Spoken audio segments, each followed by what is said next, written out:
3 janji Allah bagi kehancuran Yahudi Israel dalam Al-Quran.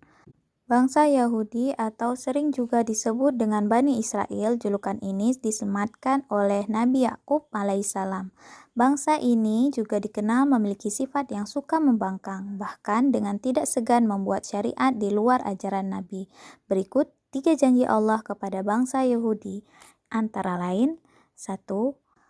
Menjatuhi hukuman kepada kaum Yahudi. Sikap yang paling menonjol dari kaum Yahudi adalah pembangkang dan suka membuat kerusakan di muka bumi. Janji Allah Subhanahu wa Ta'ala ini sesuai firman-Nya dalam Al-Quran, dan kami tetapkan kepada Bani Israel dalam kitab itu, kamu pasti akan berbuat kerusakan di muka bumi ini 2 kali, dan pasti kamu akan menyombongkan diri dengan kesombongan yang besar. Saat kaum Yahudi melakukan kerusakan pertama, yaitu ayat ini turun, kemudian datanglah hamba-hamba Allah Subhanahu wa Ta'ala untuk menghancurkan kaum Yahudi ini. Mereka diusir sampai bercerai-berai di seluruh penjuru dunia. Yang kedua, kebangkitan sementara kaum Yahudi.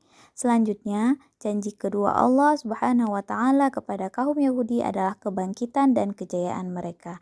Setelah mengalami kehancuran dan bercerai-berai, Allah Azza wa Jal menjanjikan hari kebahagiaan dan kejayaan kepada kaum Yahudi. Yang ketiga, kehancuran lagi bagi kaum Yahudi. Lantas, apa janji Allah yang ketiga? Allah Subhanahu wa Ta'ala berfirman yang artinya, jika kamu berbuat baik bagi dirimu sendiri dan jika kamu berbuat jahat, maka kejahatan itu bagi dirimu sendiri.